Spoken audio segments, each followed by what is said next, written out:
You're listening to This Week in E-Commerce, the Ecom Nation podcast. Dive into the top online retail headlines with your hosts, Paul Waddy and Mal Chia. Let's load up the cart. This Week in E-Commerce, episode 32. I am Mal Chia, and with me is Paul Waddy. Paul, how are you, mate? I'm good. You're coming live from the airport now, which is I am live airport transit podcasting. That's impressive. That's right. From Ballina Airport, as you've just told me it's pronounced. So I'm just here for the day. Not even the day, actually. I'm just here for like 2 hours to record a segment with Flavio and Zerico, one of our clients. So flew in this morning, and I'm back out in about 30 minutes. Well, I did the Gold Coast trip on Monday, so you'll need a good rest tonight. I will, and a nice glass of wine. Yes. I did transit as well, so I've got to go through Sydney. So back to Sydney and then Adelaide. There's no direct flights. Enjoy. Yeah, thank you. But I'm ready for the long weekend. Good. Very good. Very good. All right, Paul. Given I've got a flight in a little while, and I believe you have to shoot as well, we are going to get straight into it. In our first topic, we've got quite a bit to cover off. So 3 big topics. The first one is going to be around Nike. And Nike recently, in their quarterly earnings call, announced that revenues had grown 1%. But they did say, however, that their digital sales had decreased in Q3, even though overall revenues had decreased. And this is something which comes off the back of the fact that Nike, a couple of years ago, very famously came out and said that they were no longer going to be supporting unremarkable retail. And that's been part of their strategy for a little while, to kind of move away from generalist retailers more towards specialist retailers and focusing more effort on their DTC channel. And now they're saying that they're seeing that a lot of the growth, their failure to grow has actually been because of a lack of focus on the wholesale channel. The exact quote is, "Nike is not performing up to our potential, and we must lean into our wholesale business to elevate our brand and grow the total marketplace." So, Paul, I don't know what to make of this. Is this kind of like them saying that you can't grow, like after a certain size, you can't just continue to grow D2C, that you need that, you need to look at more channels? It's really interesting. Like, where do you buy, when you go for Nike, where do you buy? Where do you shop? I actually buy the majority directly from the Nike website, but I also will go to JD. I buy a lot from JD and Foot Locker. Me too. Depending on what I'm getting, Jordans and so on from JD and Foot Locker, and Nike I come to for athletic stuff sometimes. But actually, I think that it's so aggressively marketed by, and you can usually get a reasonable price shopping it around. Nike's pretty much sold everywhere. So it is interesting that their e-commerce sales declined everywhere except North America. I think they said here they're looking for the 40% digital metric. So does that mean they're looking for 40% to come from e-commerce? I believe so. From memory, when they first announced their strategic initiative, it was for 40% of their revenue to be coming from their D2C channels. And I believe they also include their own stores in that as well. Okay, so what I read here is that meanwhile, Nike Wholesale grew revenue 3% to $6.6 billion. So I guess, reading between the lines, we've seen a decrease in e-commerce from Nike and an increase in wholesale. Is that how you're seeing it? Yes, I'm looking at it. There is that the decrease. Correct. That wholesale has grown a little bit, and most of their growth has been driven by wholesale, while D2C had declined. Yeah, I think that's pretty normal. Like to see, particularly the brands that I see who wholesale. Like if you're working with a brand who's sort of more than 50% wholesale, there's no question, particularly in Australia, which is not a huge market, there's no question their online sales suffer. So it's not unusual to see, I don't know, like let's kind of say $10 to $20 million businesses who are doing, more on the Iconic than they're doing, or on Door Beauty than they're doing on their own Shopify store. And they're funny businesses because you often see that their daily sales on Shopify are quite low, but their overall revenue is really good. And then when they go on sale, they do like $1 million day. So this is the whole thing. Like wholesale does definitely, you're competing against yourself. But I guess Nike have the benefit of being very selective with who they sell to.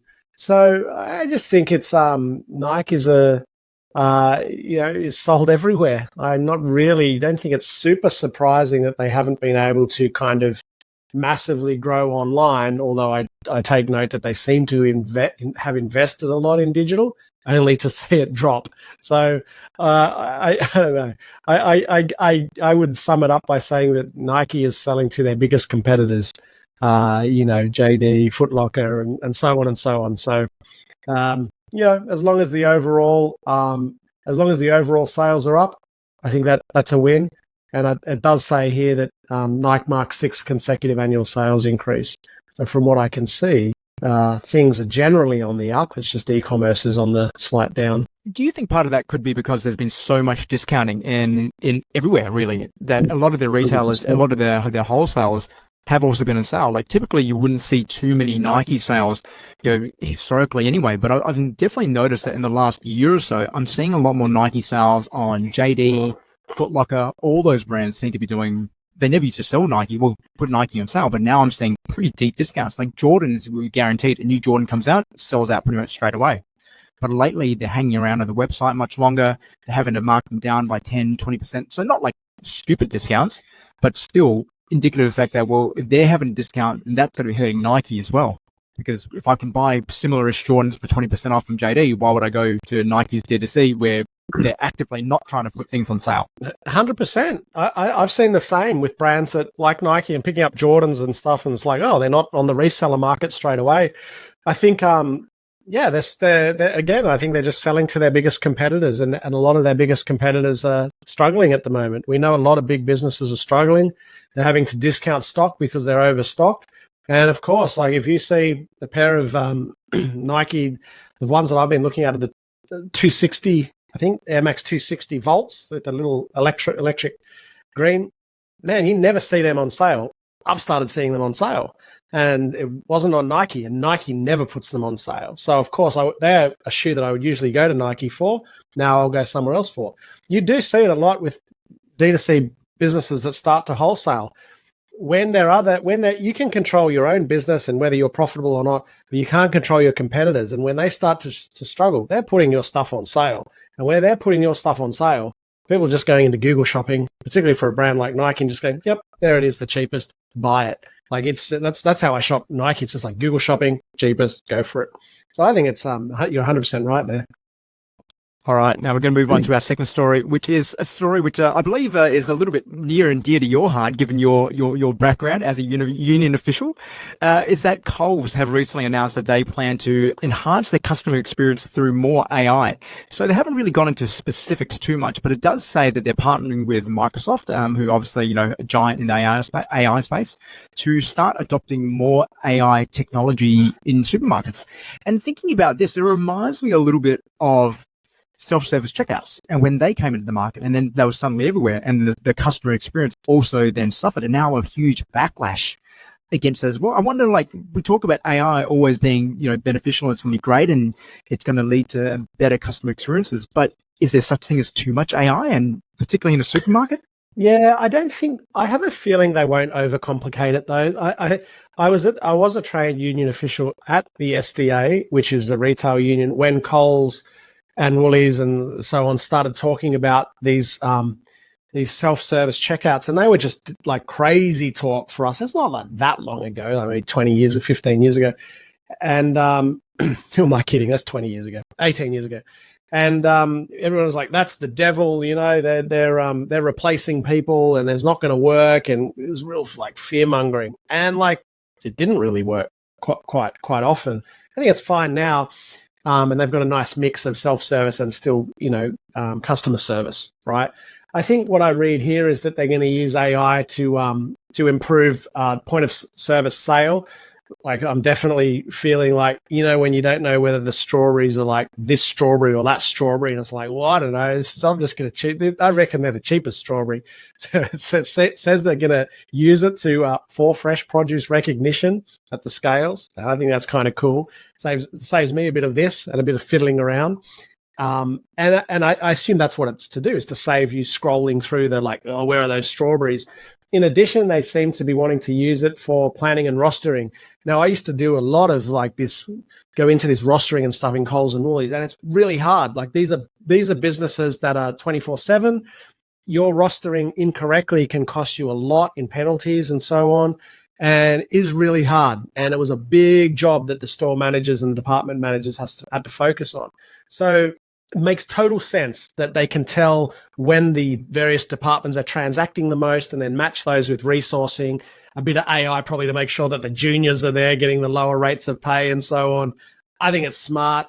It doesn't sound over-engineered, like they're not here saying that they're going to replace their whole workforce. It sounds like, a shift towards a little bit of AI for efficiency. It's only a matter of time for people like Coles and Woolies start to use it. So yeah, I think this is cool. I'm excited about it. Yeah, the one comment in there which I really, which kind of stuck with me was they were talking about they're already trialing it in the deli section in some supermarkets. And I thought that's actually a really good place because you want to have the relationship. You want to be able to talk to customers there and tell them about like the different meats that are on offer. But then you've got this thing of just like having to weigh the meat and things like that, which does get in the way. So does this actually then, this could potentially also unlock additional time to actually just spend on customer service, to spend on building those relationships with the customers rather than the menial stuff of weighing out which meat, identifying which meat, picking the right salami. You're an optimist, Mal. I definitely think that it will and it does seem to be about time saving, and I think that's how they're going to use it. Is it's going to be queue monitoring to put resources instead of having to call. I need your help at aisle 3, so it's going to automatically going to shift resources to where the queue is. That's really good. I think that's great. In theory, that allows more time to serve. Kind of having a little bit of experience in this space, you kind of know what's going to happen. There's going to be less staff on the floor. So yeah, maybe they're going to invest that extra little bit of wiggle room into great service. Let's give them the benefit of the doubt and say that that's what they're planning. Well, that it is Coles and Woolies after all. This is what they're known for. They're known for reinvesting back into the customer experience. And hang on, I'm thinking of something else completely. Yeah, and supporting farmers and all that sort of stuff. So, well, there's no danger of either Coles or Woolies ever engaging us for work. So I'm happy to be pretty controversial what we say about that. Yeah. No, look, it's going to be a cost saving measure. That's they worried about Aldi when Aldi came in, there's no one there for service. Well, look, Aldi's done pretty well on allowing people to serve themselves. Maybe they're just going to try and replace some of their workers with AI. I guess that's the goal. I mean, there's got to be a cost saving and a profit gain here somewhere, I guess. Well, let's watch that one and see what happens there. So hopefully I'm right, but I think you're probably going to be right on this one, Paul. All right, we are now going to move into our final story of the day, which is for me is a pretty big one and one which I talked about a couple of weeks ago about Tanya Plibersek and the Seamless Initiative. And this came up again last week with Arabella about something which France have done, which is France have become the first country in the world to legislate against fast fashion. So in particular, they have revealed a fast fashion bill, which in its essence is going to force penalties of up to 10 euros per garment on fast fashion manufacturers, retailers, and they've specifically identified Shein and Temu and a host of other ones like that. But in addition to that, they're also asking these same retailers to put in warnings, essentially, about their products to say the sustainability of them, how they're manufactured, the whole process, everything about them, to give full transparency to buyers about the harm which fast fashion causes. I think this is it's great that someone's taken the first step. So, and the fact that France, again, the EU tends to lead the way with these things, such as AI regulation, like we talked about a few episodes ago, but also social media regulations and also GDPR as well. So really leading the way, and now also again leading the way when it comes to fast fashion and really helping to retrain a whole generation of customers who love nothing more than a bargain and buying fast fashion. Paul, your thoughts? Yeah, I think this is good. I mean, fashion, women's fashion in particular, is a little bit broken. It's so hard to bring in a Zimmerman, I guess, for lack of a better example these days, because there are so many cheap and cheerful brands, and I think the tax is they make a good point. These low prices that have trained consumers that $10 for a t-shirt is what you should pay are being subsidized by really low wages to workers. I think that's been proven. I'm not saying that's what Shein and Temu are doing. we know that they're opening up directly to manufacture, so they're going vertical, but we also know that some of these big players have a history of underpaying staff, and that's how they get the low pricing, and that makes it hard for, like, a lot of Australian fashion brands have collapsed, right? And I've got to say, it's some of the revenue's gone to some of these big players, and I definitely think it's killing the fashion industry. Not for everybody, but it's hard, right? When you're competing with these guys that you just can't compete with. So I think it's good, Mal. I think it's this kind of tax that France is putting on the garments.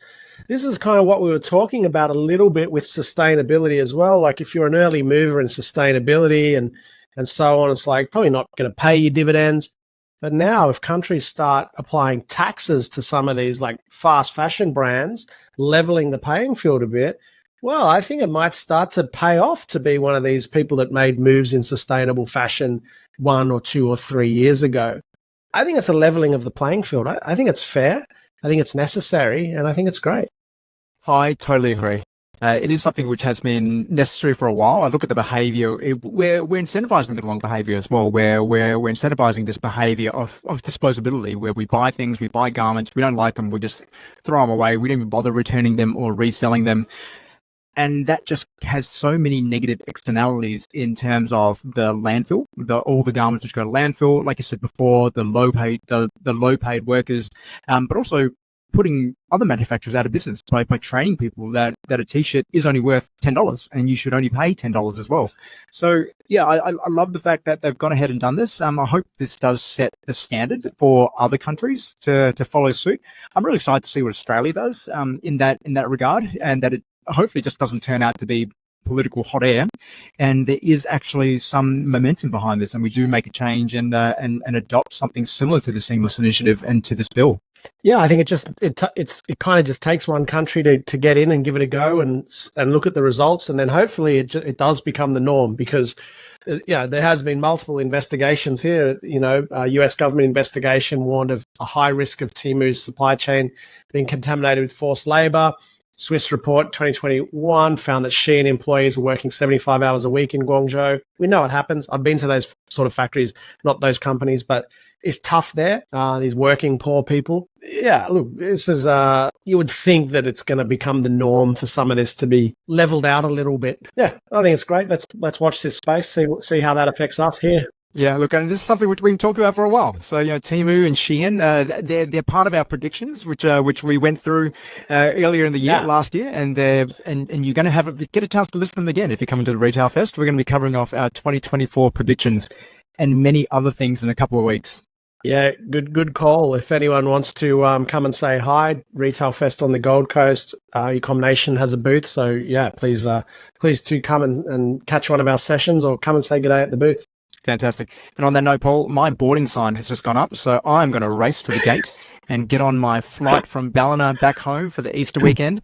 And Paul, it is Lila's birthday, so happy birthday to Lila. I hope she has a fantastic birthday. Is there going to be an ice cream truck at this one? There's going to be an ice cream cake at McDonald's on Sunday, so there'll be ice cream involved. That's Lovely. For sure. Fantastic. All right, Paul, have a great weekend. Thanks for listening, everyone. We'll be back next week. See ya.